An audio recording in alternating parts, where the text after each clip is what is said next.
Welcome to the Boob Report. As you may have noticed, I am Jocelyn Boob. This just in. Yoda, the original author of Goldilocks and the Three Bears, has just announced a remake called Goldilocks and the Three Fears. Here it is in its entirety. Goldilocks and the Three Bears is a story about a little girl who couldn't keep her paws off others' booties. Goldilocks and the Three Fears is a story about a big fish who couldn't keep her jaws off others' bodies.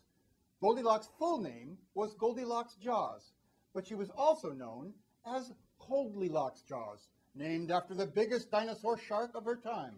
Also, there were not three sizes of bear. Instead, there were three sizes of fear.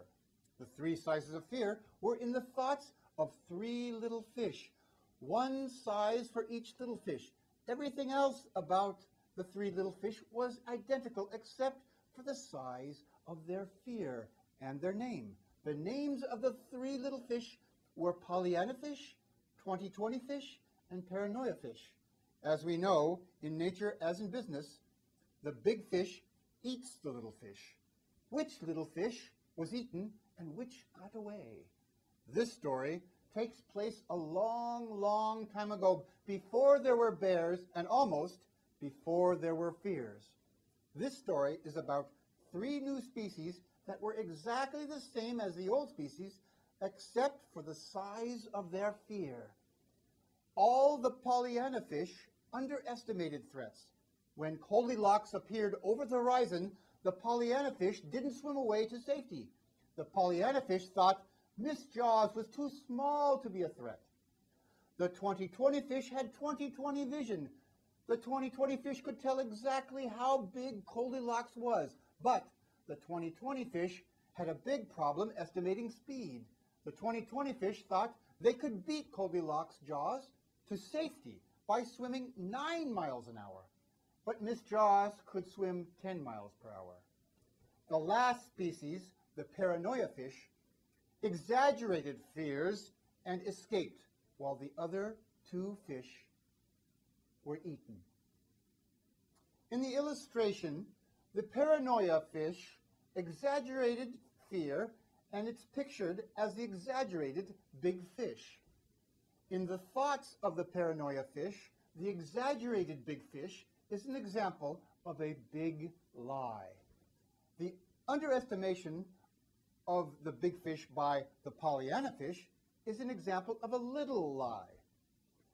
The cartoon shows this big lie eating fish that believed the little lie. Thus, the big lie eats the little lie. In modern terms, why worry about heart disease from eating French fries? Armageddon is due tomorrow. Ironically, the big lie is an anxiety reduction tool. It vanquishes the fear of the French fry. Therein lies its desirability that perpetuates its usefulness and its believability.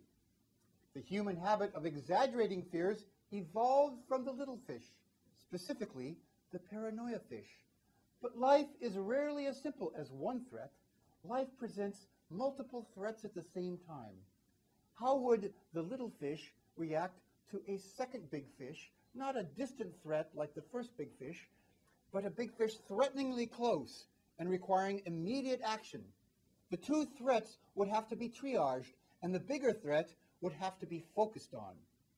As our mind seeks bigger and bigger and bigger threats, it triages threats.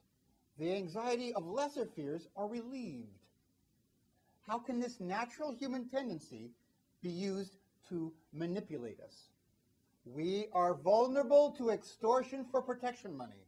This explains the wildly bloated defense budget while threats decrease, which in turn makes the extorters even more powerful. This is the power that corrupts, the corrupt being those who perpetuate their power by mongering fear, the big lie, and we eat it up because it relieves us from the anxiety of little fears. But what do we do about the anxiety of the big lie? The Bible offers an even bigger threat than the threat of the rare U.S. suicide bombing, the Book of Revelation. A 2002 Time CNN poll found fully 59% say they believe the events in the Book of Revelation are going to come true. This may be yet another example of the human mind, in this case, the vulnerable, depressed, and anxious American being prophetized by the 1 in 3 Americans who is an evangelical, triaging threats. That is, who cares about my government killing a few 100,000 Iraqis? Armageddon is due tomorrow. In 1999, a Newsweek poll found 19% of Americans believe the Book of Revelation's Antichrist currently walks this earth. Our Dr. Phils and our pharmaceutical anxiety treatments don't seem to be making a dent in those 59% that are swallowing that big whopper hook, line, and sinker. More and more, we hear psychologists, researchers talking about evidence-based treatments. After decades of psychological research, why are they just now promoting evidence-based treatments? Because decades of research all found the same astounding results. Many treatments were no more effective than a sugar pill. A placebo works 30% to 40% of the time.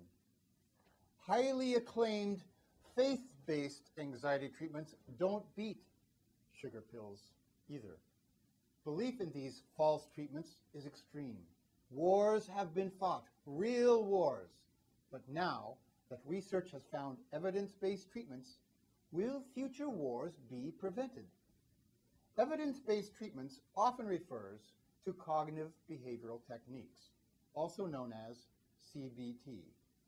A cognitive behavioral technique workbook was shown to beat drugs and therapy.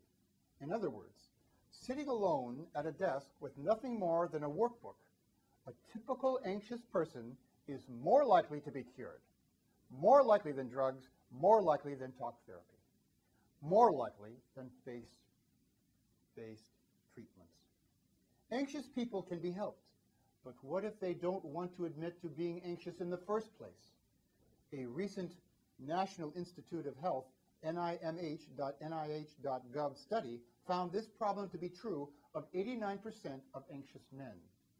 Using CBT's stick figure technique, there is no need for an anxious person to ever have to admit anything to anybody and still receive the same cure. Now I am going to give you a web address that is a computer game that is similar to what has had astounding success in the UK in their National Health Service. The web address is moodgym, moodgym.anu.edu.au.